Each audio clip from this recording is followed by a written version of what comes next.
Welcome to Africa TESOL panel discussion series. This is our second panel discussion. The first one was last week on the 18th of July, on last week Saturday. Some of you may have been there, and some of you are new today. We are welcoming you.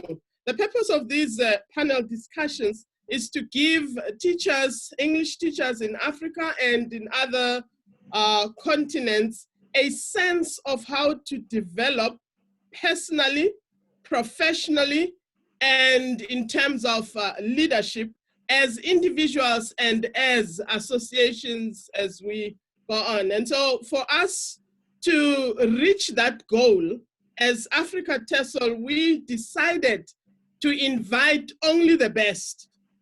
You see, when you are in the forest, there are categories of animals.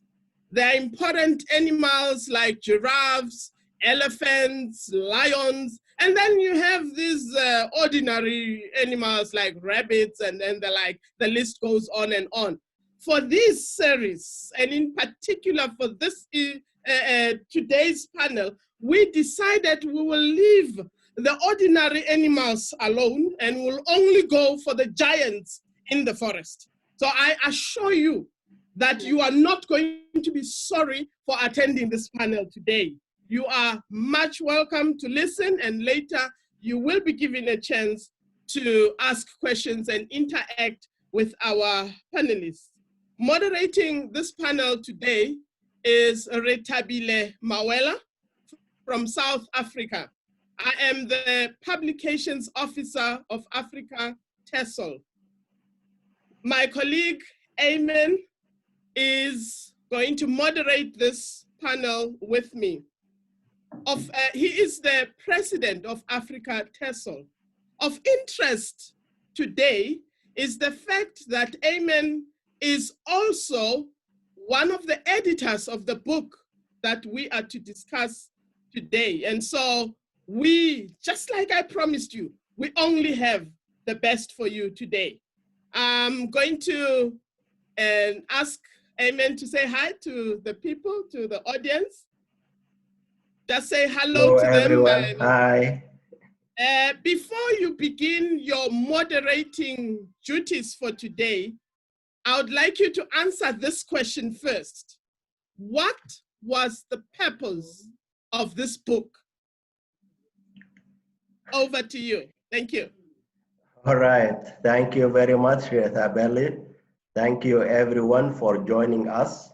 A special thanks to the giants who accepted our invitation to come and feature in this panel discussion. The purpose of the book is to many purposes, but the main one is to contribute to the dearth of literature in the field of language teacher associations. And the book features 22 chapters, and it's divided into 4 sections. And the authors that we have here today contributed chapters in 3 different sections of the book. One of the sections in the book is actually named Personal, Professional, and Leadership Development. And this is what inspired us to propose this panel discussion series around this topic because of its importance. Thanks again to the panelists for accepting our invitation, and we look forward to their thought-provoking statements. So to begin, I would like to introduce the first speaker, Dudley Reynolds. I will do so by reading his bio. Dudley Reynolds is a teaching professor of English at Carnegie Mellon University at Qatar. He served as president of TESOL International Association in 2016, 2017, and has been a teacher and researcher of multilingual language learners for more than 30 years, working primarily with learners of English. His research addresses issues in language education, developmental patterns in additional language learning, curricula and pedagogical approaches to literacy development, teacher education and learning. Among his recent publications is a report on language policy in globalized contexts, and this report was published for the World Innovation Summit for Education, which is based in Qatar. His title for this session is Leadership in an Association. So please join me in welcoming Dudley Reynolds. Thank you, Aymen. So I'm gonna share my screen here and get my, hopefully, PowerPoint up a little bit. There we go. So I really am pleased to have this opportunity to talk with everyone today. And in the book that Aymen edited and Okon edited with Christine Coombe, the focus of my contribution there was really how can a language association as a whole learn and develop and be a healthy association. And one of the examples that I deal with in that chapter is sort of how a language association can promote leadership, because obviously having good leaders is really important for an association. And often, you know, when we have a talk at a conference about the topic of leadership, the subtext is, how can we be a good leader? What are the qualities of a good leader? And so we end up talking about things like, well, they're organized, they're clear communicators, they have a sense of self and self-confidence. And so we focus on the qualities of good leadership. I'd like to today sort of shift our thinking and instead think about the concept of leadership and what goes along with that concept, and especially within the context of an association. So I want to start by having you think about a little scenario. Imagine that there's a new committee chair in a teacher association, and they send a message to the association's board, to someone like Aymen, who's president of the association. And they say, hey, Aymen, you know, we had that online meeting last week and no one even mentioned my name. I'm a committee chair. And then they finish with a PS that says, and by the way, you know, I hosted a meeting for 15, you know, the 15 members of my committee at my home last week. And I ended up spending a fair amount of money to get refreshments for them. Isn't there a way that the association can reimburse me? Now, I want you to stop for a second and think not about the person, right? But focus simply on the request, all right? Because this may be a good person, this may be a person who's got some character flaws, but for somewhere, there's an idea that is in their head that says this is a legitimate request to send to Aymen.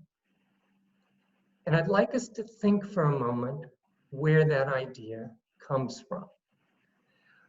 The literature that was behind the chapter that I wrote in the book is a literature that deals with what's called systems and systems thinking, in particular a book by Peter Senge. And Senge points out that when we begin to look at something like an association, it is very important to think about or to focus on the models that individual people have 4 concepts. And so if we take the concept of leadership, we talk about this scenario that we just thought about. One of the things that we see is that the person says, I'm a leader, therefore I should be recognized, right? Leadership, with it goes status. And so where's that idea coming from? And that if you have status, status should be publicly acknowledged, especially in meetings. Secondly, there's an idea that I'm doing something for the association. That's just like when I do something for my job. And if I spend money that benefits my job, I should be reimbursed for that, right? So this concept that deals with the rights and privileges of leaders comes from somewhere, all right? It's not just something that this person thought up out of the blue. Where is this idea about leadership coming from? And this is where we really have to begin thinking about the impact of those ideas also on the well-being of the association. And that's what's highlighted in this quote here, right? Which is that very often, Aymen as president of Africa TESOL is trying to get something through. He's trying to have a change in the organization, and he's running into a roadblock. He's running into a roadblock, and that roadblock is models that individuals within the association have, right? Now let's think about the association, right? Each of these dots are individual people within the association, and there are lots of opportunities to be a leader within an association, right? It may be within a special interest group. It may be leading a particular event like this webinar, right? It may be authoring something for the association, right? All of those, in a sense, are leadership positions, and people move around through them, and they see what happens to other people. By that experience is what's going to shape that mental model. It's where it's going to be built. And it's the experience within the association. It's also the experience that these individual dots have outside of the association, in their workplace, whether it's a university or wherever, their home life, their family. All of these things are going to influence those mental models. But if we've got a healthy association, somehow or another, these wheels need to turn, right? They need to flow. You can't have an association that's composed just of individual dots. Give you a second example. And this is why it's an example of how I think we need to really think about our concepts and how being part of a system shapes those concepts. So in addition to the privileges of leadership, many of us have ideas about who can be leaders. Imagine if the entire board of Africa TESOL are all university professors, and I happen to know that Aymen is. I don't know about the composition of the rest of the board. But if that's the case, does someone who's an elementary school teacher, are they going to be able to envision themselves as a leader within Africa TESOL, right? Are they going to be willing to even take that first step, right? So the fact that the board has a particular composition is going to create a picture of possible leaders, which then may influence who even volunteers to try to be a leader, and the pool of potential leaders. The system is going full circle, and this is going to impact the future of the association. The bottom line here is that I think it's important to look at a concept like this in this way, because when we do, we can begin to say, well, all right, how do we counteract that situation? Well, we're going to have a recruitment campaign that actually says you don't have to be a university professor to be a leader. All right, I want to wrap up and sort of close with some just general advice. And I hope this is advice not only for an association, but for individual members within that who want to be part of that association. And the first is to think about the fact that the association is a system. And there are many different moving parts within this association, and there are lots of subtexts that are being created. So visualize that system. Make a picture of it. Encourage then individual reflection. Each one of those little white dots needs to think about what their models are. I encourage associations to actually have conversations about things like, so what are the rights of a leader? What are the responsibilities of a leader? Who can be leaders, right? It's not just the qualities of good leaders, but even what is our understanding of a leader? And because those discussions then help you craft a shared vision. And they are the beginning for then reflecting upon how can we intervene? What can we do next? And with that, I'll close and turn it back over to Aymen. Thank you.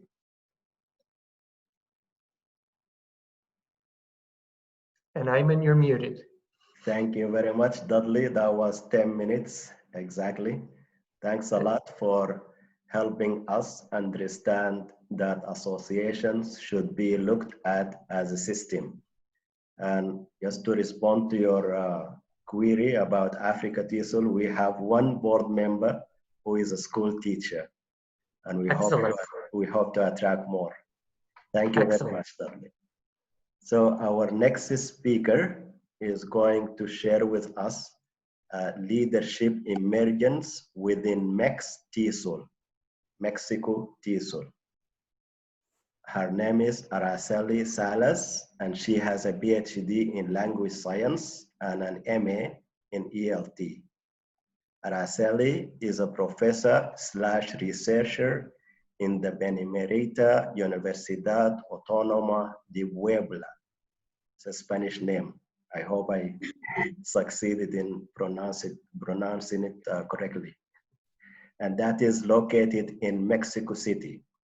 She has been a speaker in local and international events and published several articles and chapters in the field. Araceli serves as the editor-in-chief of Luengas en Contexto at her university and an associate editor of the TESOL and TESOL journals. She is involved in TESOL and is the current chair of EFLIS, and that stands for English as a Foreign Language Interest section. Her research interests include teacher education, ESP, discourse analysis, and leadership in ELT. Please help me welcome Araceli.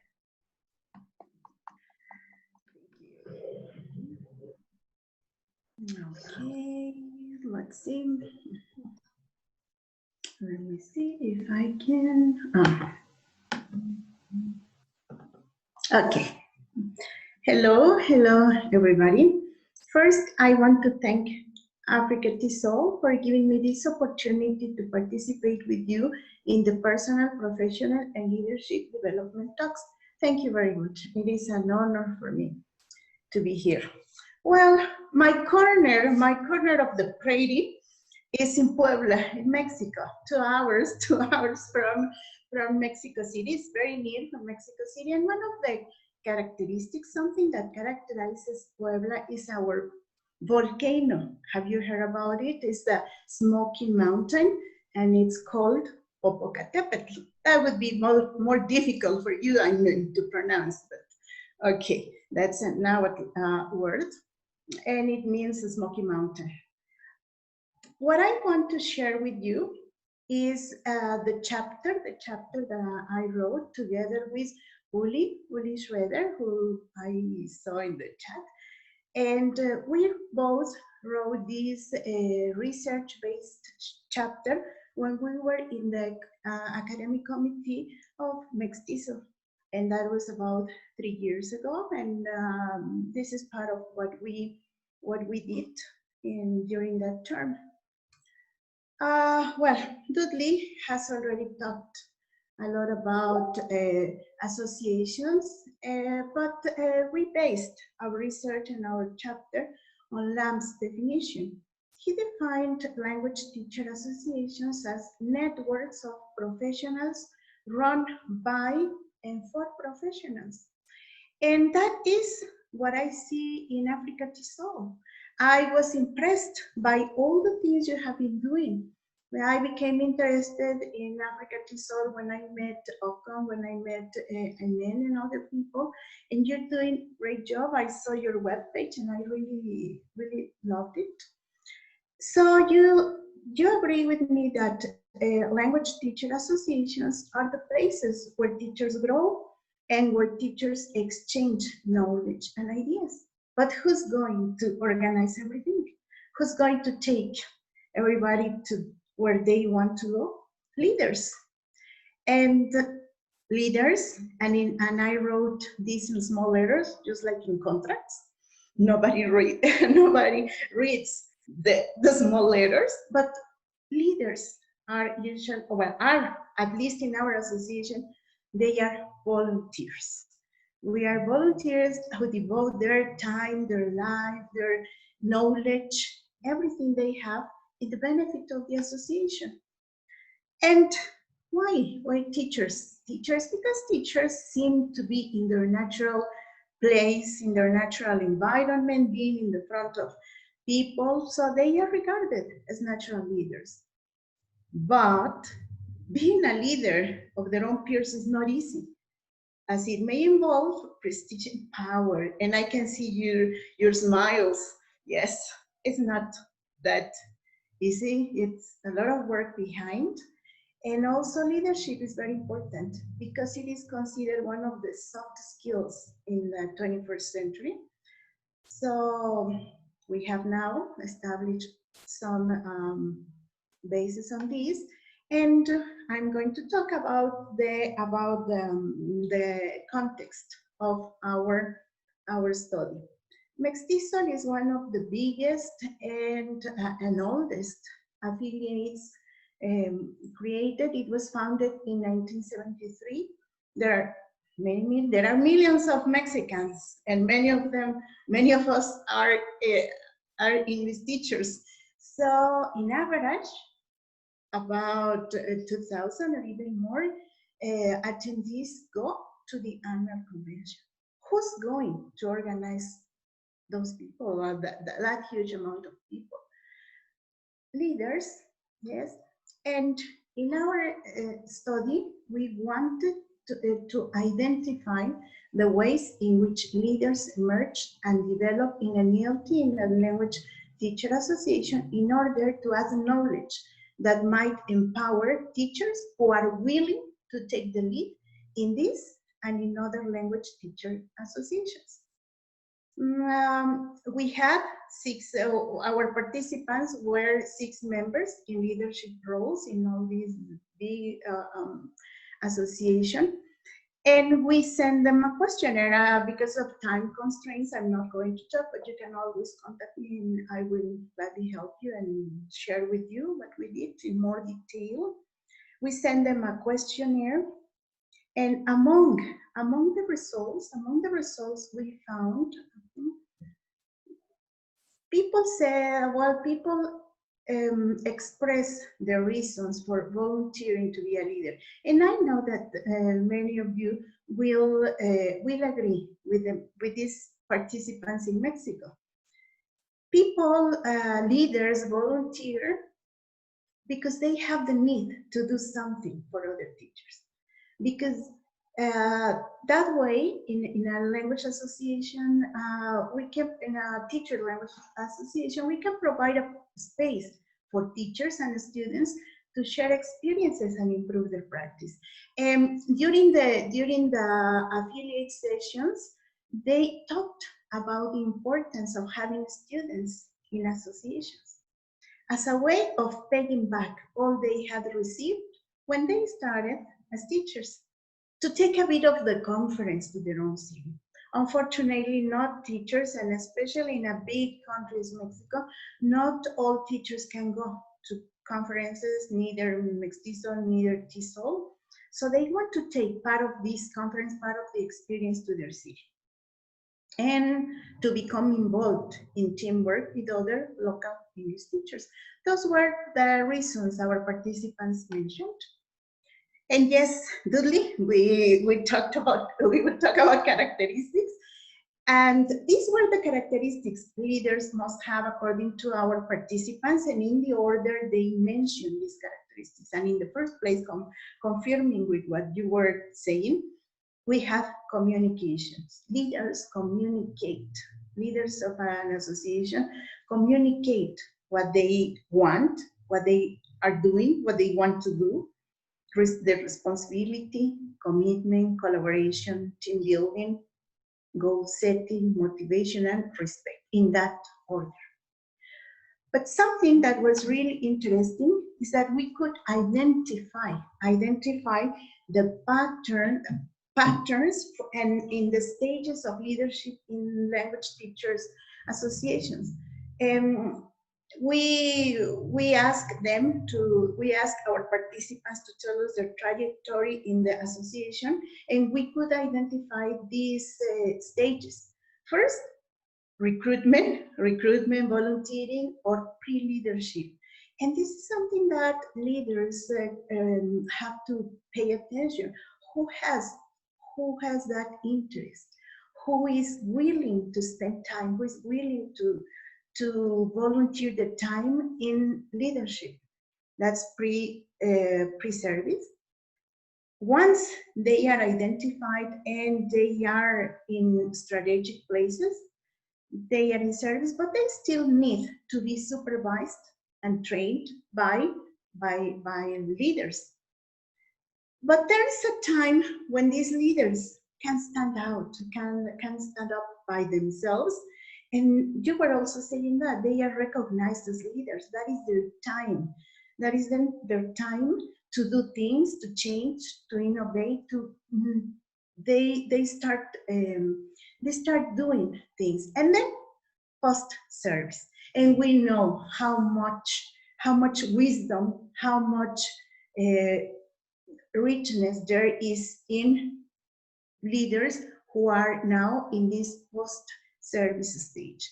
There is this pattern that we found, and we are sure that this pattern is not present only in Mexican leaders. This is something that we can see in many other associations and trajectories. So, yes, as Dudley was saying, we need a formal system of internal leadership support in order to take advantage of current and past leaders who are going to be the inspiration, but who can also train the developing leaders. Leadership development has become an important issue in the pursuit of common goals.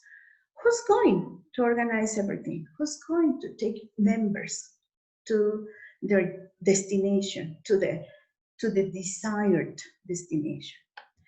What is my personal implication? Well, my personal implications.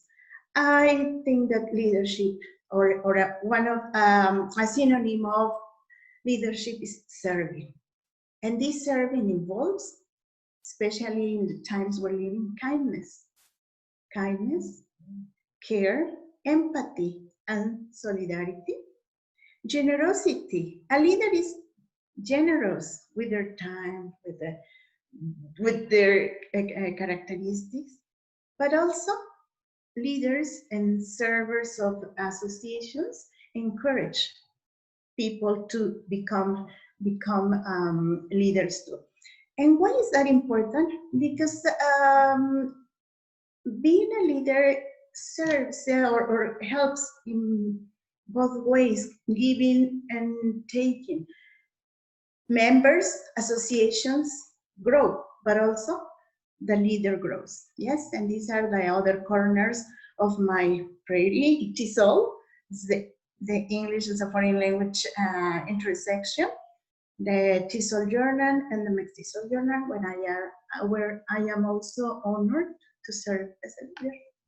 Thank you very much. Back to you, Aymen.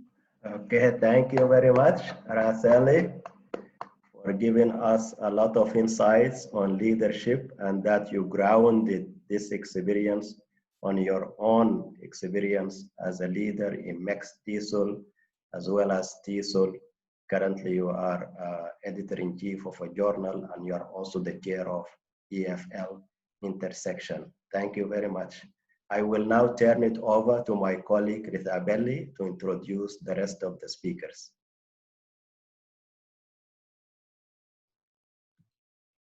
Thank you, Press.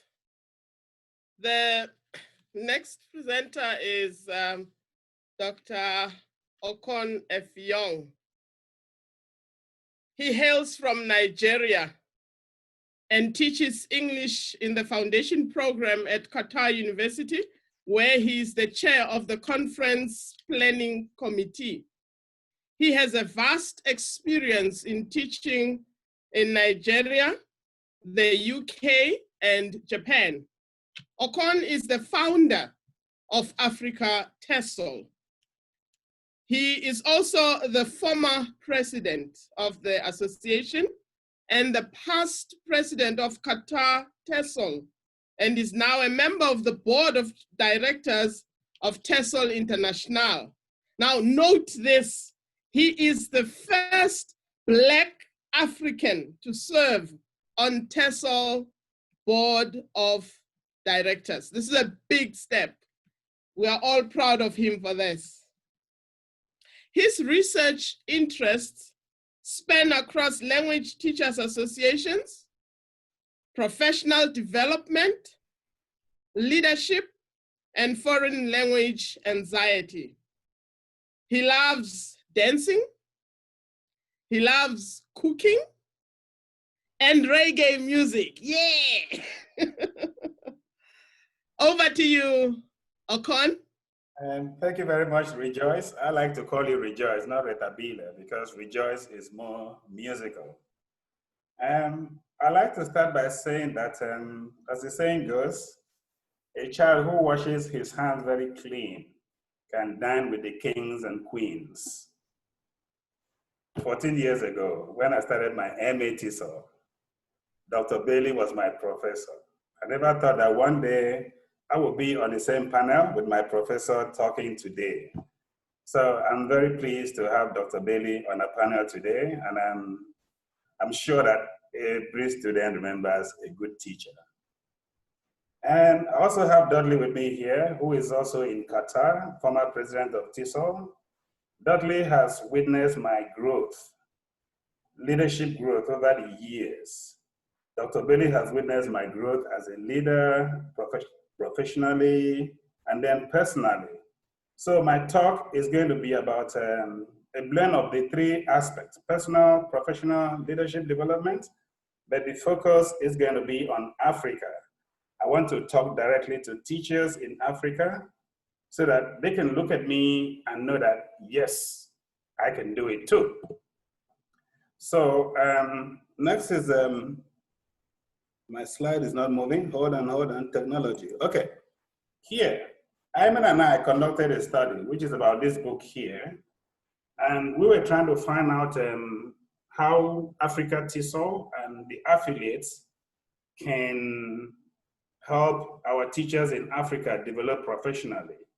So our title is a Teacher Development Through Language Teacher Associations, Lessons from Africa. We used a survey and interview, And what we got from the teachers, from the affiliate leaders, were that they organized annual events, seminars. They also try to influence ELT policies in their respective countries. And then we see them as the gatekeepers because they provide the professional development opportunities to teachers. So they're the PD facilitators. But interestingly, some of them also said they aspire to belong to something bigger than just the national association or regional association, which is great. You know, meaning belonging to Africa TESOL, belonging to bigger brothers like ITFO and TESOL International. So that was something I looked at and I thought, yes, if you have the ambition, then nothing should stop you from going for it. Look at my next slide. We did interviews with some affiliate leaders, and those are the countries, the leaders we interviewed, 5 countries. And the outcome was that they share experiences and best practices with their colleagues, they provide in-service training, and then overall contributing to the society. But another message that really struck home was, Africa TESOL is nearer home, and together we can build a better future. Some of these associations belong to ITFO and TESOL International, but they see Africa TESOL as something that is nearer home. Maybe easier for them to talk to Africa TESOL, easier for it's closer home, they can get there readily, they don't have to go too far. So together, we can build a better future. And that's what Africa TESOL is all about, building a better future for teachers in Africa. There are challenges as well from the research that we conducted, which is financial. Yes, annual membership fee of $2. I mean, this is what you give as a tip in a restaurant. But this may be a lot of money to some teachers in Africa. And to pay $10 to attend an event, so like annual convention, it's also a lot of money. And then some associate affiliates said that if they have a membership of 1,000 plus, the standard support they get from our international friends, and that's the US Embassy, via the RELO or British Council, will no longer come. So that kind of puts them in a tricky position. You have 1,000 members, you're still going cap in hand begging for support, you know?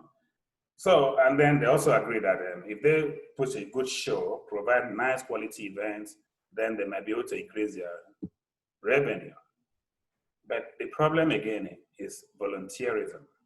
I mean, Dudley also mentioned this in his presentation, volunteerism.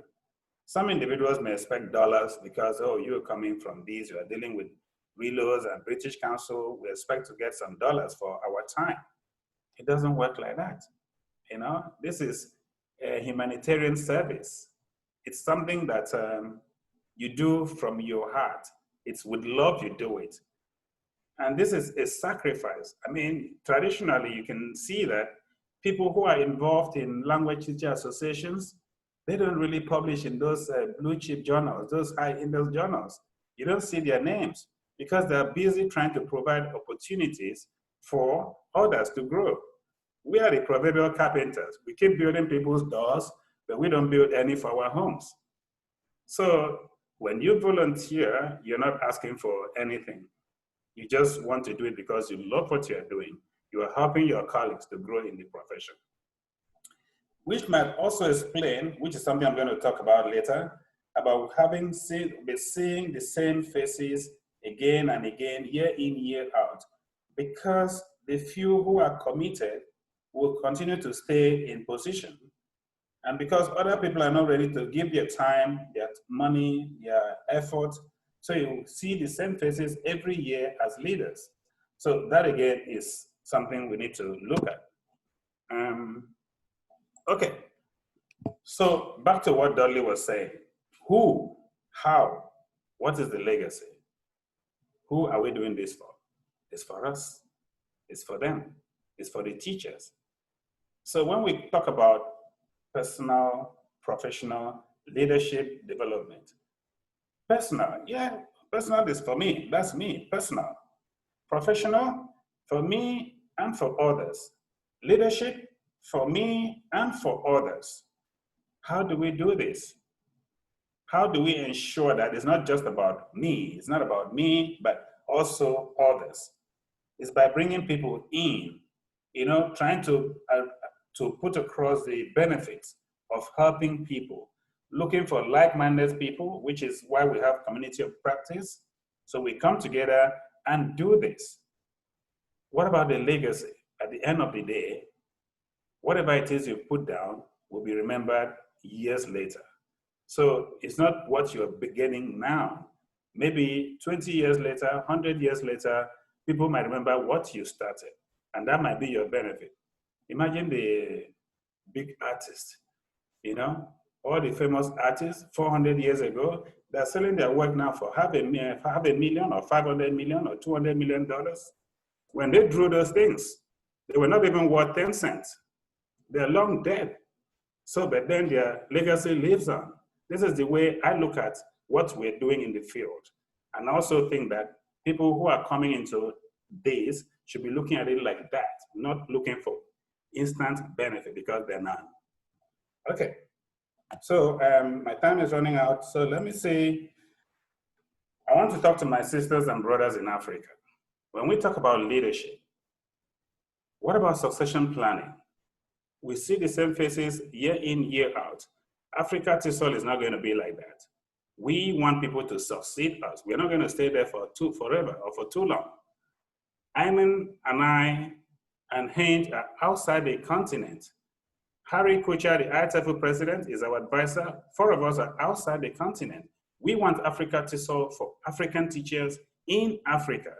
So we're asking people to come in and climb the ladder slowly, learn the ropes, and take over from us. We don't want to be there. We want to support you. So please join us and grow with us. We are there for you. We're not going to leave you. We're not going to abandon you. We're not going to leave you in the deep end. And I'll just tell you how this works. 1, the DEI here is about diversity, equity, and inclusion. We want to see women. We want to see secondary school teachers. We want to see primary school teachers. We want to see people who are not really teaching, but they're professionals. Maybe they're consultants. They're not really teaching, but they're consultants and colleagues in the field. We want to see them in the mix, in the leadership structure, in the planning, in everything. It's not just about university professors who are running the show, no. So we want to see diversity, equity, and inclusion. Please, while you're dealing with your local chapters, your country affiliates, you should also be thinking about bringing this DEI into play, because this thing belongs to all of us. It's not just about you or me. Okay, before I round up, I'm just gonna tell you what we're doing. So the affiliates are there to highlight the best practices. And then at Africa TESOL level, we're sharing and then maybe replicating what we are doing in different countries and see whether it works in that context. Because we have common culture. What may work in Cameroon will readily work in Nigeria or Benin or Senegal. So that way, when we share practices, we put it together. And then at the international arena, we are showcasing Africa. We're not bringing what is being practiced in the Americas, North Central, South America, Europe, Asia, Middle East. We replicate what they're doing, we copy what they're doing, and then that is not what they want to see. They want to see the authentic African methodology, authentic African materials. That is how they can learn from us. They're not interested in seeing what has been replicated, what has been done in New York, and then you bring it to Abuja or Lagos, and then, no. Let's show them what we have. And then we have rich resources. We have our own stars. That is what we need to share with the world. That is how we can sell Africa to the world. So, personally, I kind of just wrap this up, my own story. I became Qatar TESOL president not because I dreamt or thought about it. I just attended a conference. I sat next to Jane Hawker, who is in Kazakhstan now. And then election ballot was open. She told me, hey, okay, contest for presidency. I said, hey, what do you mean? Nobody knows me here. So, and she just, without even looking at me, she said, how would they know you if they don't see your name? And I thought, oh, maybe only my colleagues in the university will vote for me. She said, put your name there. If you don't win next year, at least they'll know your name. I did just that. And surprisingly, I won the presidency. For me, it was like, hey, what am I going to do with this? The first thing I thought, let me host a conference in my university, Qatar University. So for the first time, Qatar TESOL hosted its annual event in my university, Qatar University. And then it was a good conference. My director, Dr. Maha Al-Endawi, liked what she saw and said, hey, Okon, we want to have this in our university too. We should be having conferences. And from 2016, my program, the Foundation Program, Department of English, has been hosting international conferences every year as a result of what happened in 2015. And now this conference is not just about Qatar. We bring people from the Gulf region, the GCC, and the MENA region. So this is how you can just grow. And then TESOL International, I started from committees and then interest sections and now to the board. So this is just my message to you, that nothing is impossible. And there are people there to put wind in your sail. You are not going to be alone. So there are people that will be there to support you. Don't feel that you cannot do it. You can do it. Okay, watch this for a few seconds. Oops. No. What are we? I just want you to watch this for a few seconds before you go. Here you go.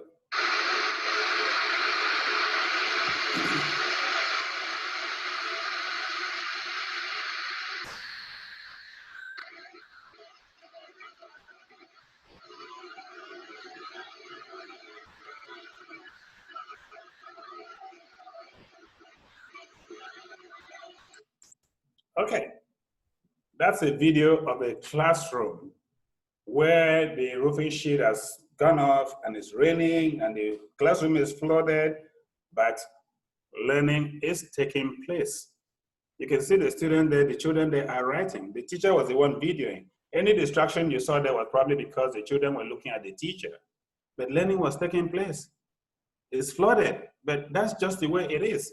It's nothing to be ashamed of. This is just the way it works, but this is something we need to share. That doesn't mean the whole continent is like this. We have posh classrooms, we have highbrow structures, but this is also an example of what is going on, but learning is taking place. These are the kind of things we need to share with the international community so that one day they will understand us much better. So this message here is from my colleague here, Elizabeth. She shared it with me on WhatsApp today. Don't quit, just do it. Do it. Thank you.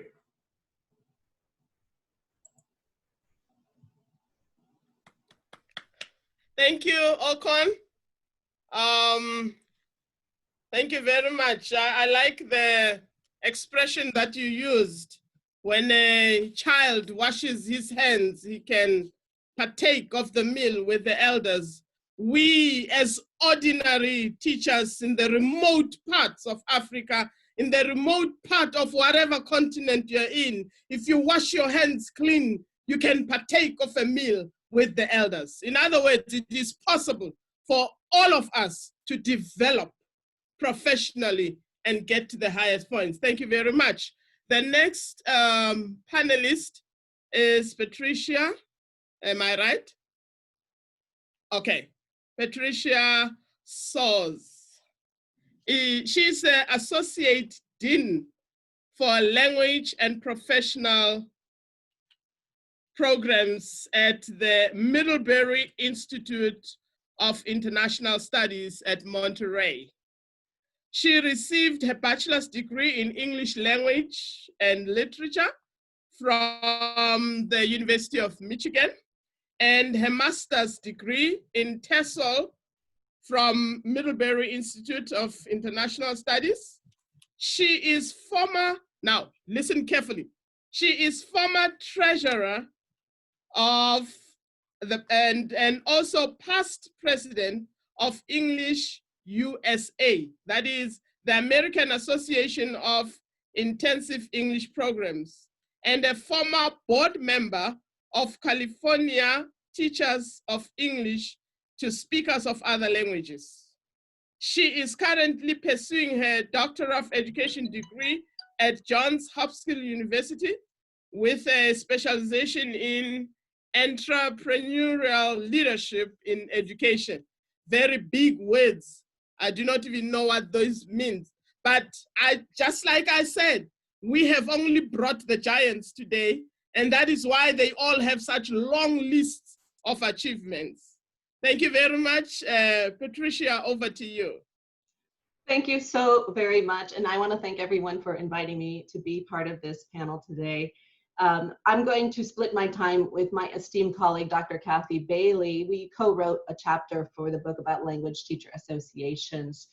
And I have to say, as someone who has developed her leadership skills in this field over many years, that the first thing that's very important is mentorship. And so the only reason I'm actually here with you today is because Kathy Bailey is a great mentor to me. She has been over my over 15 years now since I was a student in the MA TESOL program, and she was my professor. So thinking as you move through your careers, how you can mentor others, that is something that is really important to developing your own leadership skills. Kathy and I wrote a chapter in the book. We were focused on emotional intelligence and how our own emotional intelligence was developed via language, volunteering in language teacher associations. As you know, I was the president of English USA, which is an association here in the United States. I was also a board member of our state affiliate, TESOL, California Teachers of English to Speakers of Other Languages. And so I'm going to keep things simple in my time, just to go over the 5 components of emotional intelligence and how they related to my own personal, professional, and leadership development. And one of the lessons I've learned over these years is that it's all the same. Your personal development impacts your leadership development impacts your professional development, and so on. So emotional intelligence is something that actually can be valuable to you in every domain of your life. At least that's the way I feel about it. So emotional intelligence was first posited by Daniel Goleman back in 1995. There's 5 components that you see here on the screen. His hypothesis is that when we become leaders, let's say you're promoted from being a classroom teacher to becoming an administrator in your school or your organization, if you get onto a board and you become a leader in the board, the skills you need to be successful as a leader are not the same as those that you need to be successful in the classroom. So being a teacher is not necessarily, being a great teacher is not the same as being a great administrator. My sister is an electrical engineer. Being a great engineer, it's not the same thing as being a great manager of engineers. So he said what sets people apart is not their academic intelligence, but their emotional intelligence. And there's 5 components. The 5 components you see on the screen, 3 of which are your intrapersonal skills, the things that you develop within yourself, and you see them there: self-regulation, self-awareness, and your own motivation. The other 2 components are interpersonal skills that you develop with a relationship to others, your empathy and your social skills. So very quickly, just thinking about my own journey, if I think about self-awareness, in our organization, we take a profile that gives us a sense of our own communication style. Are you more of a task-oriented person? Are you more of a people-oriented person? I tend to be a task-oriented person. When I email people, I like to just answer their question, get right to the point. Not everybody, on email takes that well, because they think I'm being too direct, is she angry with me? So I've learned over time that I need to kind of soften that up and, reach out, talk about the person, ask them questions about what's going on in their lives. So self-awareness, what are your strengths and weaknesses, and how can you complement the areas for your own improvement with others? The second aspect is self-regulation. This is a tough one. Emotional regulation can, as a leader, somebody might say something to you. Let's say you're in a board meeting. You take it personally. You might get a little upset. But as a leader, you need to regulate your emotions. And the way that I've done that is via mindfulness-based stress reduction or mindfulness meditation. So I realized that sometimes people trigger me, and that doesn't serve the organization. If I'm so emotionally reactive to something, I can't see through it. So meditation has been something that has helped me to kind of calm down and regulate my emotions. The next one is motivation, what motivates you. And a piece of that is being able to overcome obstacles. So when you're faced with something, just recently in the United States, our federal administration decided to block our international students from being able to study online. And happily, our community really mobilized to advocate against this new policy, and the government had to reverse its policy. And that just happened within the last 2 weeks. So when you're faced with an obstacle, can you, see I have time for myself, can you overcome that obstacle? Just focused on the interpersonal piece, there's two important components: empathy, thinking about others. In the transformational leadership model, there's something called individualized consideration. Not everyone is motivated by the same thing. So when you're supervising somebody or working with somebody, what is it that's motivating to them? Some people like public recognition, some people do not. Some people want a title or an office or money, but some people don't. So understanding, putting yourself in someone else's shoes is an important element of your emotional intelligence. And finally, your social skills.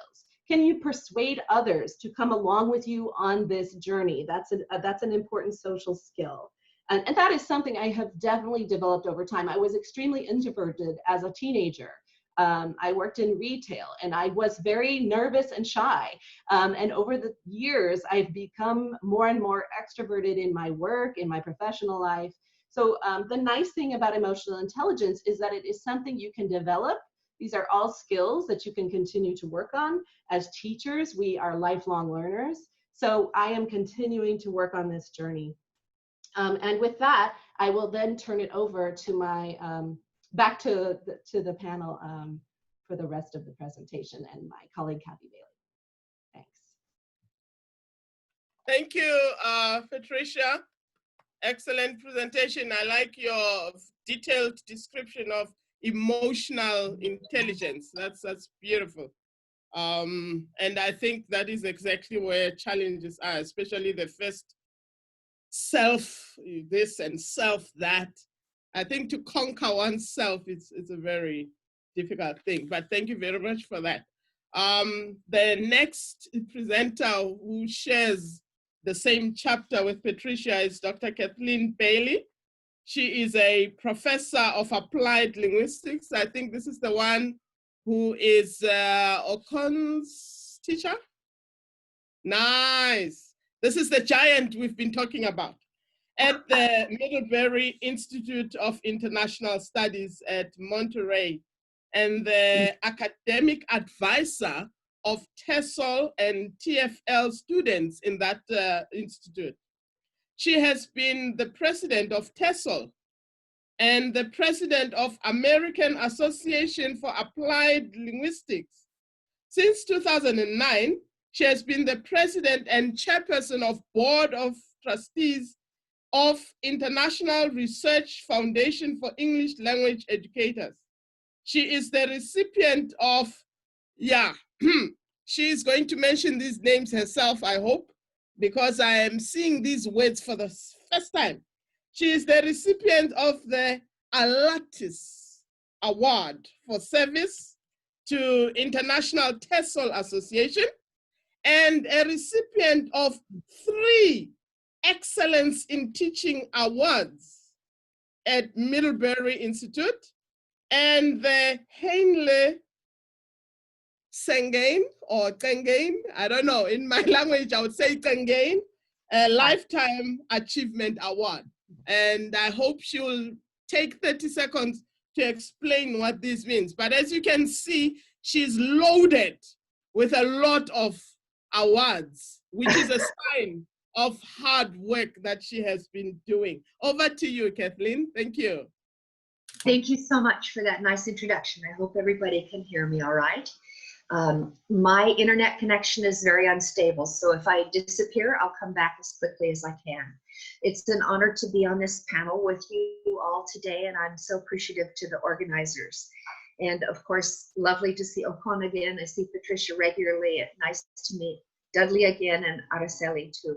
So I just want to follow up very briefly on what Patricia said With regard to these components of emotional intelligence, she outlined 5 of them. I want to go back to the theme of today's presentation, which has to do with personal, professional, and leadership development through service to our professional associations. And each of these, as Patricia said, each of these areas of development is influenced by and influences the components of emotional intelligence. So let me just share with you some of the benefits that I have personally experienced from serving as a volunteer leader in various capacities.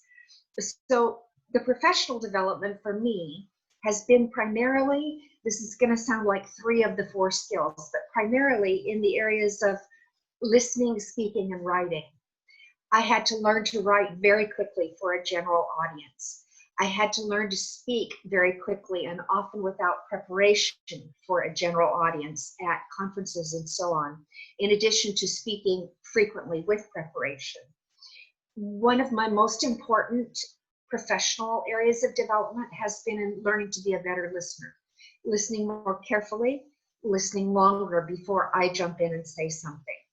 Nowadays, when my students come to me for advising appointments, I will listen to what they have to say, and then I'll say to them, what do you want from me? Not, what do you want from me? Like, what am I supposed to do? But what do you want from me? I want to make sure that their needs are being met instead of me jumping to conclusions about what's best. In the leadership areas, the things that I have benefited from the most in terms of my own development as a leader have to do with running meetings, setting an agenda, making sure that everyone's needs are heard, if not met. And also a huge personal struggle for me has been achieving the balance between control and delegation. I know Patricia knows this, I think Dudley does, probably Okon does as well. I'm a huge control freak. I want to be in charge of everything. I want everything done my way. And having to learn to let go of that pervasive need for control is one of the biggest issues. Dudley's laughing at me. He knows what I'm talking about. I also feel that a huge area of development for me in the leadership area has been time management, learning to use my time well, not to belabor points, not to agonize, not to spend time being worried. Today, my biggest worry is that by tomorrow, I need to produce a draft of the chair's report for the monthly TERF newsletter. And I just am frustrated. I haven't got an idea yet. Maybe this event today will be the source of my ideas. So time management has been big. But I would say in conclusion for my brief time with you today, that the most important development for me through the opportunity of taking on volunteer leadership roles has been in the personal area. And this goes back to some of what some of the other presenters have said. Patricia specifically referred to an area of huge personal development for me. And that is, as a leader of an organization, I have had to remember time and time again that I don't represent Kathy Bailey. I represent TESOL. I represent the American Association for Applied Linguistics. I represent the International Research Foundation. I have to be bigger than me. I have to be more tolerant. I have to be more accepting. And this has meant in 2 particular areas. One is developing, I don't know if this idiom comes across in other languages, but you know, in English, you've heard people say you've got to develop a thick skin, meaning you have to be able to put up with offense. You can't take offense. You have to just listen when somebody's criticizing you or berating you. And the related issue is that I've had to learn to keep my temper. I have a terrible temper. My ethnic heritage is Scots-Irish, and there's a folklore, I hope it's folklore, there's a stereotype of the Irish temper. And I have that. I am very easily angered. I have a mouth like a merchant seaman. I cuss a blue streak when I'm angry. And trying to learn to keep my temper and being part of something bigger than myself has been it's an ongoing challenge. It has been a challenge, and I've made some progress. So I feel that, as I think my colleagues on the panel would support this view, that the opportunity to serve as a volunteer leader in various organizations and contexts has really been beneficial to me. I believe that I've caused benefits for others, but in a selfish perspective, I can admit to you that the opportunity to serve has developed me as a leader, as a professional, and as a person. So I'm going to stop there. I know we have a wonderful Q&A session planned, but before we go to that, would you join me in thanking our organizers?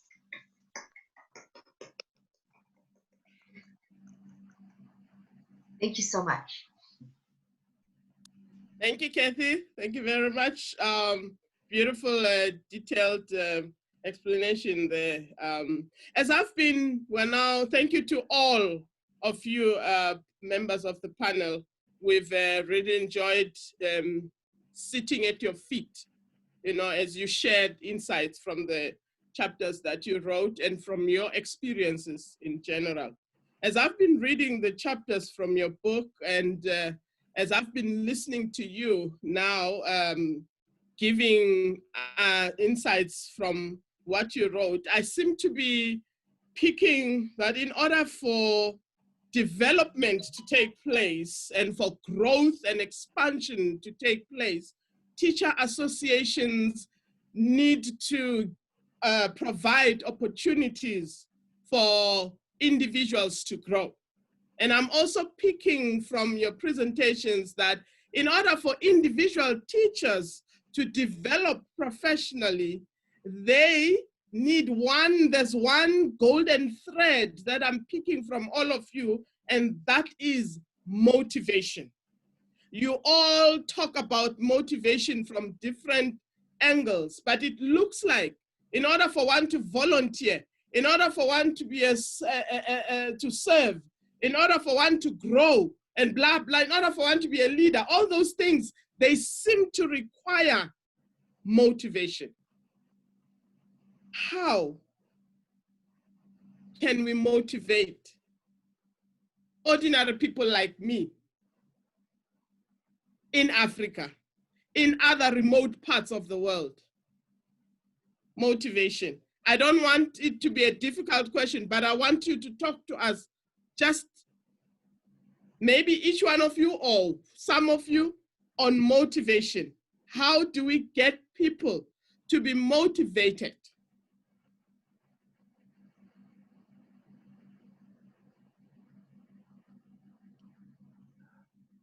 I'll take a stab at starting on that one. I think I would encourage that, first of all, you think about within an association, maybe what are some of the reasons that people aren't motivated, right? What is it about the association that, or people's experience in the association, where does this idea come from that it doesn't do any good what I contribute or what I do? And I think that's again, part of what I was trying to say is that that's something worth talking about. What is it? What are people's reasons for being in the association? I think we've had some incredible examples in Kathy's talk, Araceli's talk, and Okon's about what associations have given people, right? And how, and that to me is very motivating. But if ordinary members are not aware of that and how participation can change lives, what can the association do to build that awareness there? So that would be, one of the ideas that I'd start with.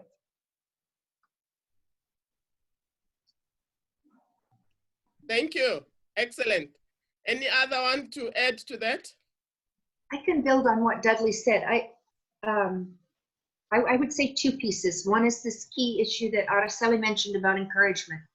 I think people need a lot of encouragement. I know I certainly need a lot of encouragement, and just recognizing that someone has good speaking skills. You could run a conference, or someone has the ability to plan complex events. You know, you could do some sort of in-service training.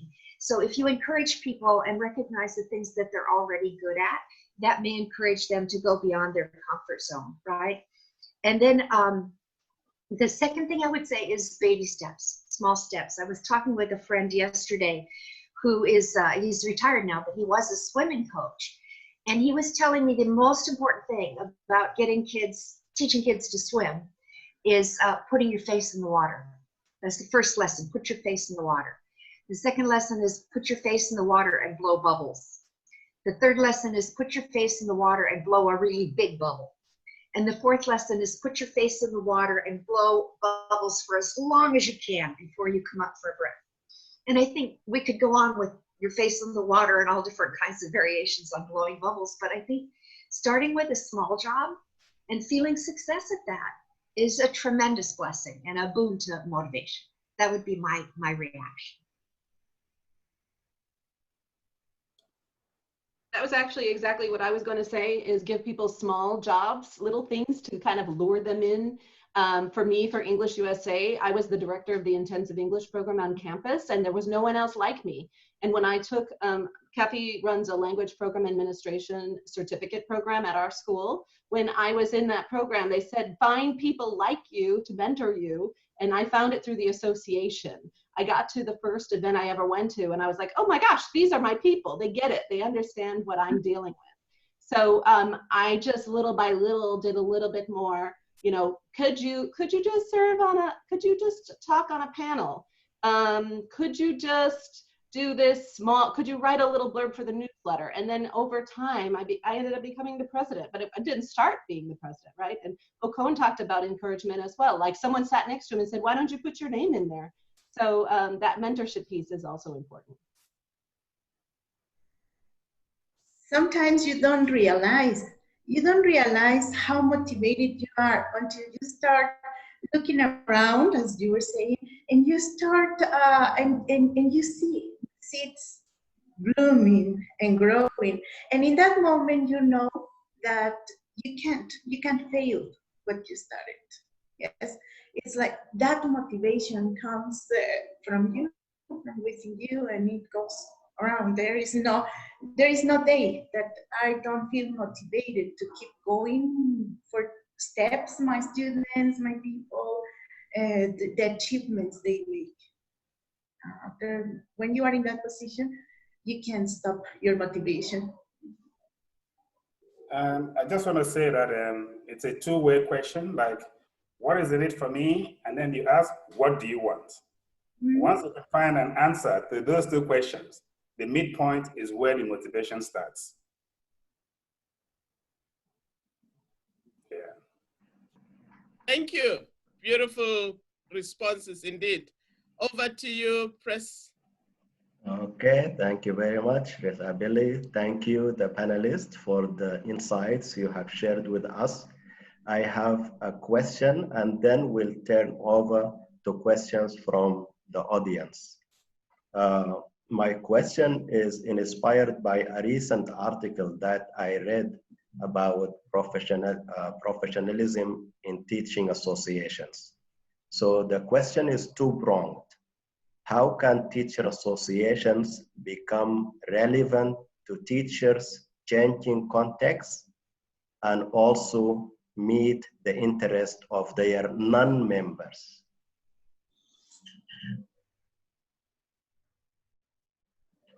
If anybody would like to answer that, or if you all would like to provide an answer to that question, that would be great. I could maybe just respond to the first part of the question about changing context in English USA. It's very specific what an intensive English program in the United States is, but over time, the programs have evolved, and there's something called pathways that students are in. And so we expanded our membership because suddenly the things that we had down in the bylaws about what made a member weren't necessarily relevant to the context anymore. So it had expanded. So that's one way you can do it, is simply thinking about, and we also have affiliate members who are partners, or I'm sorry, they're called associate members. So thinking about how you can work with partner organizations is a way for you to make, to evolve as your circumstances evolve.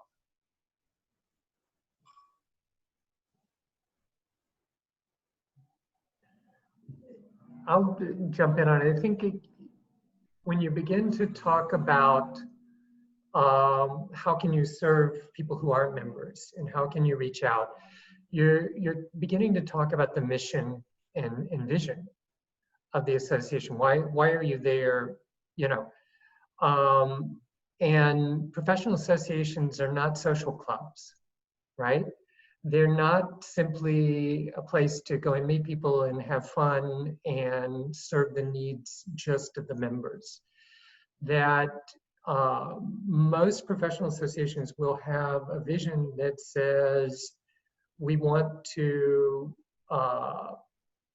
impact some aspect of our society, right? We want to improve English language learning in our country, right? The members are teachers, but we want to improve the learning of language, right? And I think that really that vision, and having discussions about the vision, crafting the vision, you know, involving members.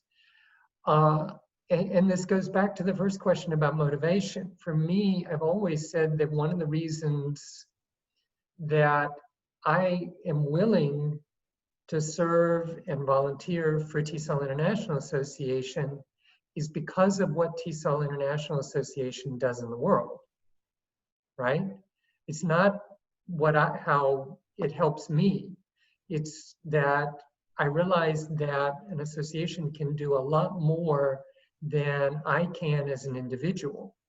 And I want, you know, we have all sorts of issues in the United States right now, but all around the world, that collective groups of people need to be speaking up, acting, you know, lobbying, talking about good ways to teach, better ways, right? It doesn't have to be just the way that the ministry says, right?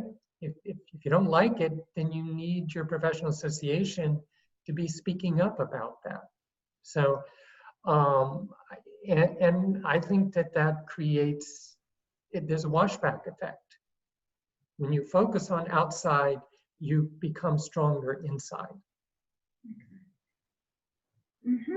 When you belong to a community, when you feel comfortable, is when you start doing something else. If you feel comfortable and you know that other people share the same vision, then you can start acting. But that's what makes us strong, to go in the same direction. Mm-hmm.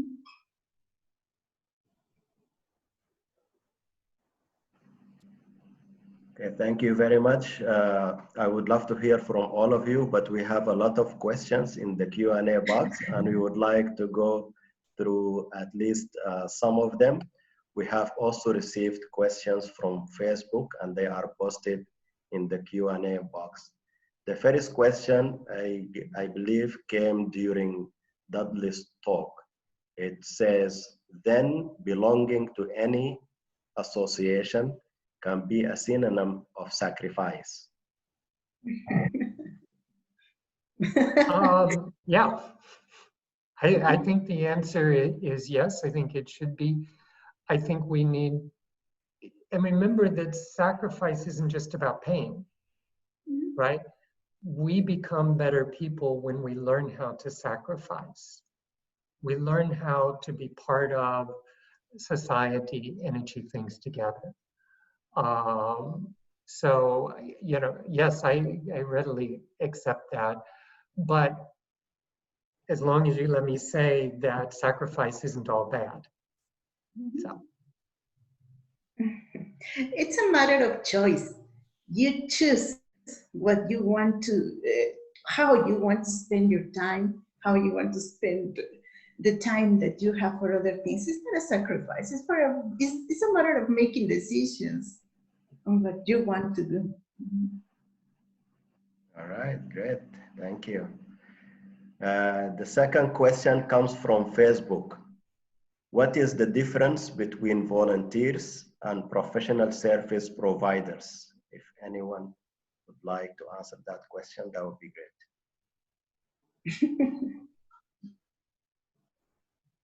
Motivation is different. Probably in a professional provider, there's a different kind of reward. But, well, here, reward is, I don't know if I can say emotional or common, but I don't know if somebody wants to add to that. I would like to say that programs like CELTA, Delta, TESOL certificates are offered by by autonomous and financial institutions, people who are profit oriented. So I see that as a professional service provider. But then what we do in the language associations, because we still have equal opportunities to grow within the association, to learn some of these things. So that I see as a service provided by voluntary bodies as against professional bodies. That's the way I can answer that question. Yes. Okay, so moving on to the next question. It's from Nadif. How can we promote leadership skills while the African countries are still adhering to colonial, post-colonial powers in terms of education, administration, politics, among other domains? This is a question to Okon. Okay, I think I'll be very brief with that. When we stop asking for fish and ask for fishing nets, I think that would be one way to overcome this colonial mentality. Every year we keep begging for fish, we keep begging for fish, we get fish, we eat, and then we beg again for fish. We need the fishing net that to go to sea and catch the fish. So once we wean ourselves of this donor mentality, because there's donor fatigue, then we'll start to do things independently that are context appropriate, and then we can grow within. And I'm not discountenancing the colonial ideas. We can adapt them to suit our local context. After all, they brought education to us. So we can adapt them, not necessarily accepting everything hook, line, and sinker. But first, we need to wean ourselves of this donor syndrome, begging for everything. That will help us. I want to add something to what Okon just said, and this may be highly inappropriate for me to say, as I'm not African, and unfortunately, I've never even had a chance to visit Africa. I think an important feature of an African language teaching professional would be to shout to the rooftops the fact, and I hope I'm not wrong in saying the fact, that so many students of English in Africa, so many English learners in Africa are already multilingual, okay? That so many African students that I've worked with over the years come to me with more languages than I can contemplate, even saying happy birthday. Just the fact that so many people in Africa grow up multilingual. And you come to the United States, oh dear, I have to be careful not to get too political here. Patricia knows my feelings about our current administration. So I think the fact that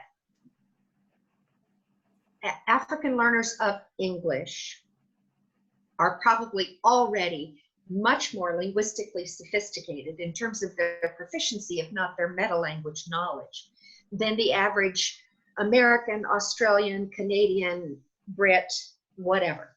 I want to just give you one quick example because I just love this story. Some years ago, I had a student from South Africa, and I'm single. I am not going out with anybody, and I wanted to go hear the Soweto Gospel Choir. They were performing in a town near mine, and I really wanted to go. So I asked my friend, my student Tuli, if she would go as my guest. And she was pleased to go, and we went, and we got seated, and the ushers handed us a program that listed the songs, and the songs were listed with their titles in the languages of the songs. and I said, Tuli, I need you to tell me what these songs are about, please. And she looked at the program and she said to me, oh, Dr. Bailey, I'm so sorry. There are songs here in 8 languages and I only speak 6 of them. She was apologizing for only speaking 6 languages instead of 8. And oh, by the way, English wasn't one of those languages, right? So here's a person who speaks 7 languages. And I'm going to teach her about teaching language? I don't think so. I think that the multilingualism that seems, from my outsider's perspective, that seems to be so characteristic of African people, African learners of English, that should be something that you shout to the rooftops. Kathy, very good. Thank you. That's wonderful. The next question comes from Compass. He says, how do you think teacher associations globally will be affected by the pandemic in terms of finances? How can teacher associations be creative in that aspect? I would like to imagine this is for any one of you. Yeah.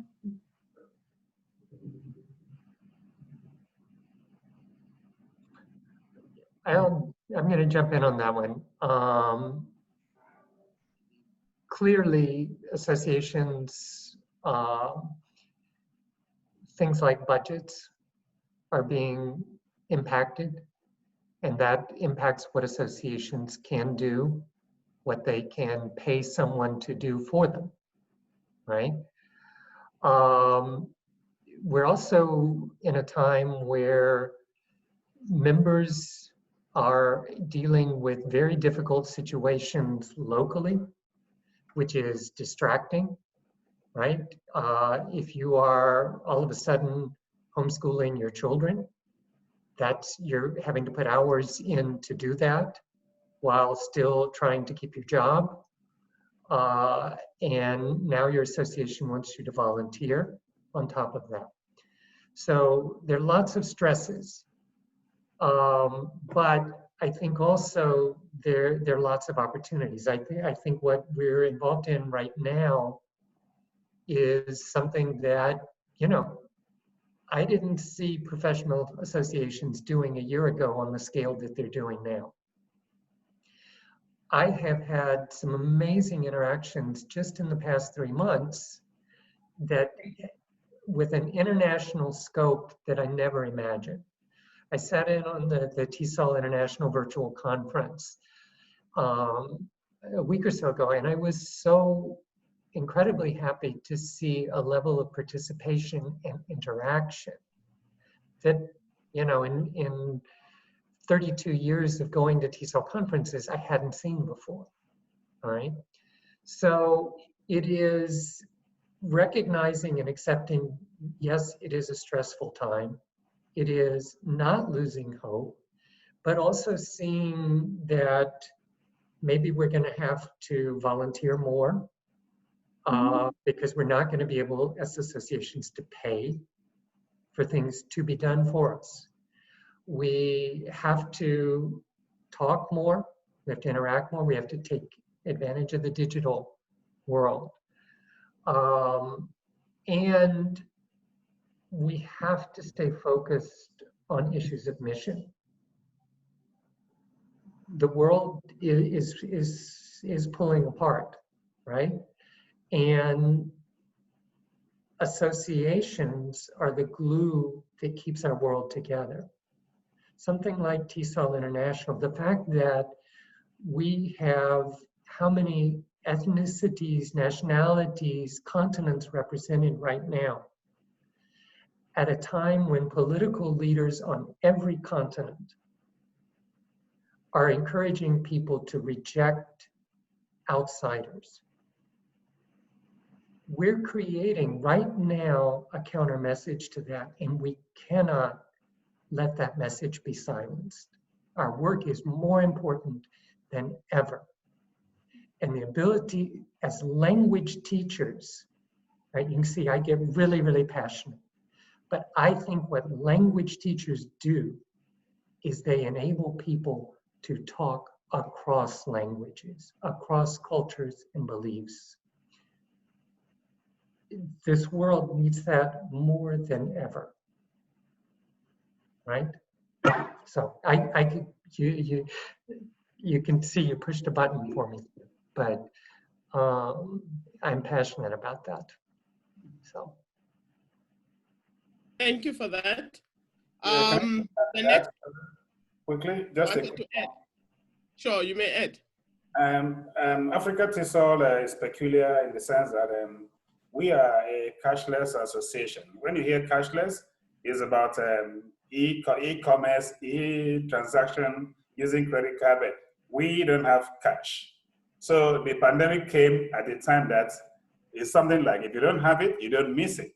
But we are trying to evolve and to see how we can add value to what we are offering our members. Hopefully with time, we'll be able to get some financial reward. So it's for us to think of how we can add more value to what we are offering. We never had money, so we don't have, so it's like, if you don't have it, you don't miss it. Yeah. Yeah. It was never there. Yeah. Well, thank you. The next question, I think the next question is for Okon. What is Africa TESOL doing so that its board and more importantly, the boards of its affiliates are not the same people year in and year out? Okay, first, we have 7 members on the board, 3 men, 4 women. So gender balance, it's in the favor of women. Second, I was president for 2 years. Aymen is going to be president for 2 years. Next year, he's going to rotate off. Amira is going to take over. So we are not sit-tight leaders. We're not going to sit there for 40 years and 50 years. No, we don't encourage that, because remove the speck in your eye, then you'll be able to see the log in your neighbor's eyes. We cannot preach to our affiliates to promote diversity when we are not diverse ourselves. So we have to be the role models. We have to offer best practice. So that's where we are now.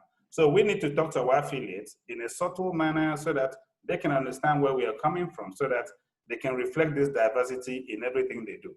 But Africa TESOL, you're not going to see my face next year, don't worry, okay? The same face. Yeah. Yeah, if I may add to that, we also go by our constitution, and in the constitution, we are not allowing board members to rerun for another position. So once you have served, then that will be it. And we are working on identifying leaders from our membership base.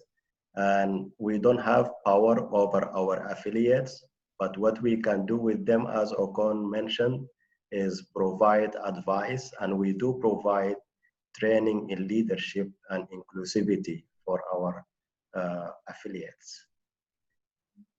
So we are officially out of time, but we have a lot of questions, and I would like to go through a few more. So if the panelists don't mind staying for 10 or 15 minutes more, that would be great. Thank you very much. So the next question, I'll ask the next question, then you'll take the next one. The next question I think is for Dudley and Kathy. How many TESOL organizations are there exactly? I know Africa TESOL, and I heard today California TESOL, Puerto Rico TESOL, TESOL, so and so. How many are they? That's the question. So when I was, first of all, I think there are many language teacher associations in the world. A language teacher association does not have to be an affiliate of anything. It can be just a local association of language teachers. Associations can choose then, if they would like, to affiliate with an international organization like TESOL International or IATEFL, okay, which also has its own version of affiliates. When I was in Okon, I'm going to put you on spot as a new board member, but when I was TESOL president, we had, I believe it was around 120 affiliates of TESOL representing over 100 countries. So there's some countries, for example, that have multiple associations. I know Mexico is one, for example. I don't know what the current numbers are. And again, there are associations that aren't affiliates of TESOL International, but are affiliates of IATEFL. They call them associates. Kathy or Okon, you got? I would just add to what Dudley said, that this idea of affiliates within TESOL is a sort of geographic unit. So for example, Patricia referred to having been on the board of CATESOL, C-A-TESOL, which you would think would be California TESOL, but it's actually California and Nevada TESOL. I think we should have called ourselves CAN TESOL, but at any rate. So in some cases, a state of the United States is an affiliate. But some of the big states, for example, Texas is huge, and it has 6 different TESOL affiliates within Texas. And then there are other situations like Three Rivers TESOL, which Lynn is part of, one of the participants today, or Intermountain TESOL, where groups of states get together and form a unit and join as an affiliate of TESOL. So an affiliate is kind of a geographic distribution where groups of people decide we have a certain need to band together and to share our strengths and share our problems. It's a really interesting concept and one that many, many different organizations use. Thank you. I see someone on the chat has written at the moment, Africa, no, not Africa, TESOL has 123 affiliates. That's quite a lot. And they're talking of 76 countries represented. Thank you very much. Over to you, Press. Okay, so the next question is from Muhammad Lutfi, and the question asks, how can leadership and volunteering survive the big demands and risks we face and have nowadays? It's kind of related to the question asked by George earlier. So I think we will skip that question. Next question comes from Facebook. What is the importance to know the multiple intelligences and apply them to a classroom? I think this question is out of context because Patricia and Kathy discussed emotional intelligence in the context of leadership. Next question, also from Facebook, is also not directly relevant. It talks about low-level learners and emotional intelligence, so we can skip that question. The next question, how can I become a volunteer leader?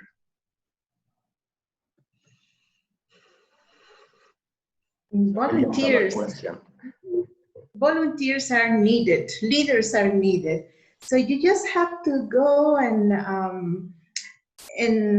go to your affiliate, and say that you are interested in serving. There is nothing else you have to do. You just say it, and you will find somebody who will invite you to join, to serve, to do things for the association. I think that we are in need of volunteers and we are in need of leaders. Just go for it.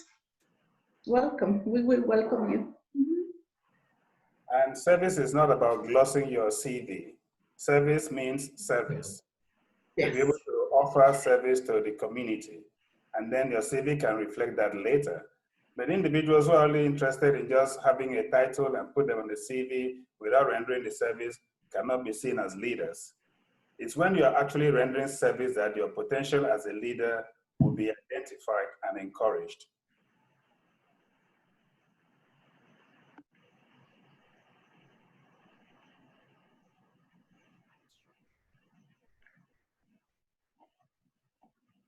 Okay, Isabel, you want to go through 2 more questions?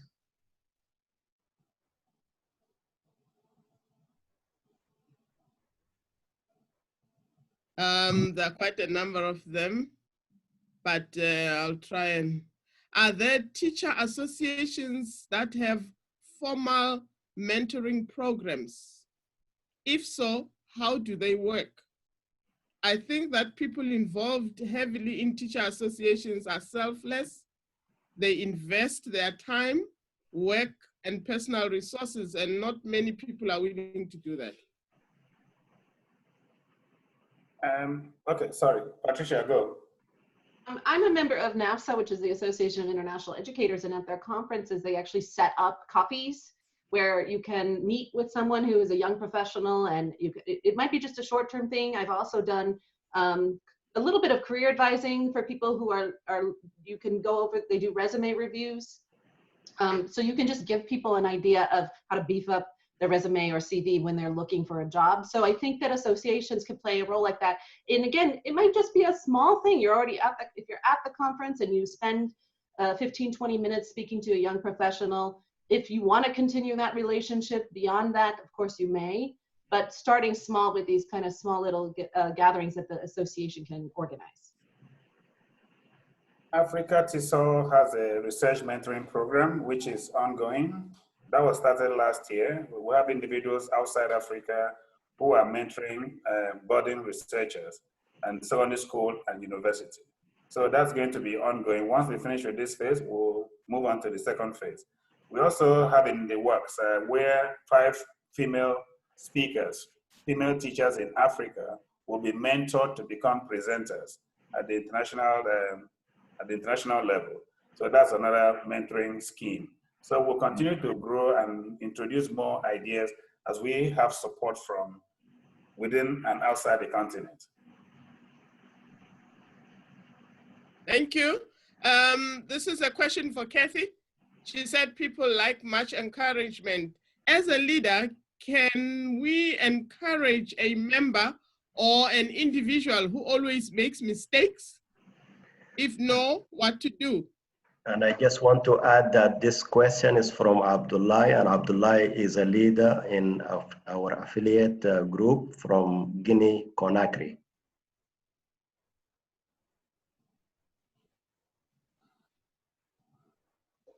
Okay, so let me make sure that I understand the question, because I think it's a very complex social and mentoring issue, and that is, it's this balance between how do you encourage someone that's sort of not doing a good job, and it's not unusual, frankly, that someone who doesn't necessarily have the capacity to be a leader will put him or herself into a leadership position and then mess up royally. We've seen it happen again and again and again. So from my perspective, it is important to recognize what a person is doing well and to acknowledge what a person is doing well. But if there's a problem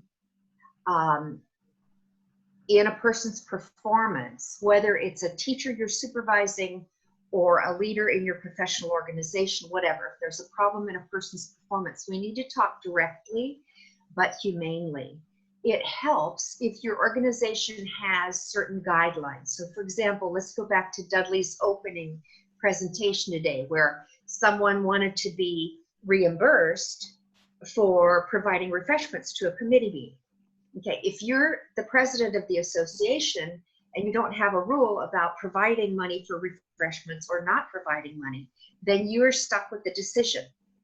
And if you have a bylaw or an operating procedure or standing rules, if your association has got its act together in terms of its rules and procedures, then you can say, I'm sorry, I can't refund you. We don't have the money for that in our budget. Or you could say, I can refund you up to the amount of $20, but not $400 for a committee meeting. So I think one thing that's very helpful is to get our organizational act together in such a way that there are known procedures for recurring events, right? When you're dealing with an individual who's not succeeding, it's sometimes very important to be able to say, you are not succeeding for the following reasons. And there does need to be a provision. I don't know, Okon, I mean, if you have this, but there do need to be procedures for excusing ineffective volunteers. I have been on boards where we have had to say, you are not living up to the responsibilities for which you were elected. following the procedures in our bylaws, you are being relieved from your board service. You are being relieved from this committee membership. You are not working effectively as a conference chair. You're being replaced. And honestly, this is one of the hardest things to do in a leadership position, is to tell somebody, this isn't working. We've tried, you're out. But it's part of that thick skin.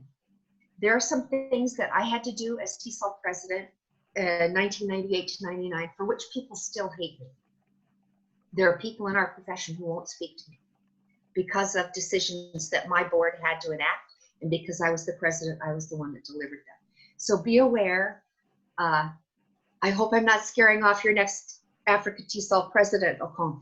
But be aware, yeah, there are tough moments. There are very tough moments in leadership, and giving negative feedback is one of those crisis situations. But if you handle it with professionalism and decorum and respect, you can get through it. Great point. Thank you. Do you think that this is from Maria Trapero. Do you think that the role of past leaders, that is now former president, former board members, is important for mentoring and inspiring new leaders? How can the associations take advantage of past leaders? Absolutely. Let me answer before the more experienced leaders chip in. Very, very important, because I've been a beneficiary of unofficial mentoring by former board members or former leaders. In fact, when I did my MA at Anaheim University, it was as if all the professors there were past TESOL presidents. So I don't know if that was the job requirement. You have to be a TESOL past president to get a job as a professor in the university. So when you look up to these people, you feel motivated. And then with the experience, like we have Harry Kuchar, who is our advisor. His experience as ITFO president is helping us a lot in understanding how the big organizations function. And then we try to see how we can align our effort to get more benefits. So it's very important. You cannot discountenance the experience by former board members and leaders.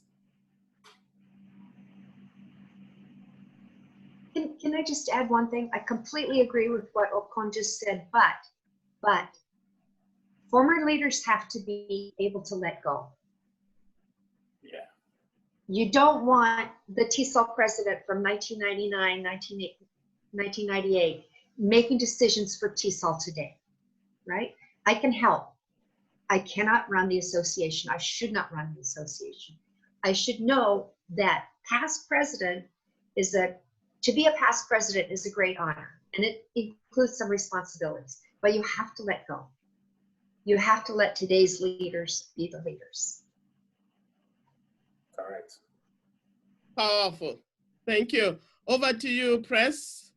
All The right. 10 minutes. Yes, I will ask one more question and then we will conclude. The question comes from Ali Hussein and it's directed to Okon. I really enjoyed your presentation. My concern is about teacher training in Africa. As far as I know, training is local for financial considerations. However, most teachers in those countries are not happy with that and they prefer to have some professional training abroad. How do you think Africa TESOL can help with that? One thing is for financial constraint or financial consideration. So either way, we have financial constraints in the continent. So I would suggest identifying individuals within the continent who are good. And then if we want to reach out, if we want to maybe maintain the cultural context, reach out to Africans in diaspora who can volunteer to come in and assist. I was reading the chat box. There's somebody in Latin America right now who is an African and happy to come and support us. So we can look out for individuals like this who can come in and train for little or nothing. That's one way to address this. The other one is this mentality of, I want to go to America, I want to go to London for training without really knowing what is it you're going to learn there. Are you going to learn something that is America-centric or London-centric, and you think you can just come and transplant it to Africa? So that has to be addressed as well. So I'm more like, let's find the professionals within, which will cost us less to now promote professional development within the country before we think of going outside to bring people or sending people outside. Like what Africa TESOL is doing now, we are kind of bringing people, what exactly that this panel now, look at the number of people we've brought together to help. And then the rippling effects can now cascade down to the lower levels, and then eventually the message is spreading and people are growing. That's the way I want to look at it. Not just like go abroad and train or nothing. All right, so now I would like to give the floor to the panelists for 20 seconds each for final thoughts. I go first because this is because I'm the only African here. I've read a lot on the chat box, but please, I'm asking you to reach out to us. africatesol.org, reach out to us. We have events again in August. We're trying to do our best. If there's any way you can support, advise us, please, it's very much welcome. That's all I'm really saying to the world now. We are here for you and with you. So we bank on our friends to grow. Thank you. Yeah, I would like to tell the audience to support leaders in all associations at any level. All leaders are necessary to start building something bigger. So support your leaders, and thank you for considering my participation here. Thank you very much. I would just say, don't be afraid. Jump in and try it out. It's extremely rewarding, and you make wonderful friendships with people, and you get so much back from it. So the conversation about being a sacrifice, it's actually something that you get a lot back, a lot of reward for. So don't be shy. Get involved. I think my final thought would be to believe that change is possible. The only reason, we have a tendency to focus on problems and challenges and things that aren't working. The only reason to talk about that is as a basis for change. And change is possible, believe it's possible, work for it.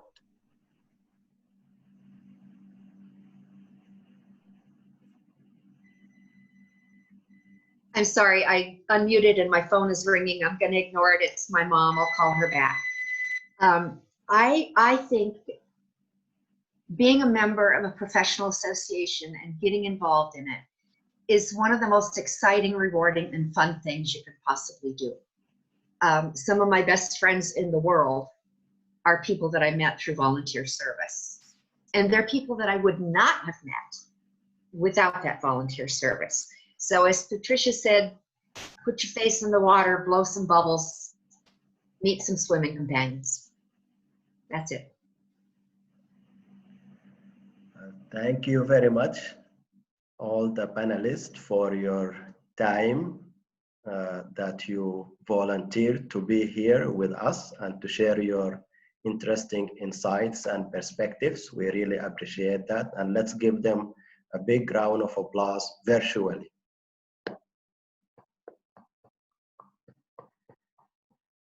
Thank you to the attendees who came today and participated in this panel. Our next event takes place in August 15th, and it's going to be an online symposium where presentations from international and African presenters will be given. That's again on August 15th. This panel series will stop for now, but it will continue end of August, and we will feature leaders and members of our affiliates to come join us and talk about their experiences and perspectives as well. So please join me in thanking the panelists again. Thank you, participants, for attending, and we hope to see you in our future events. Thank you, everyone, and have a nice day, evening, night.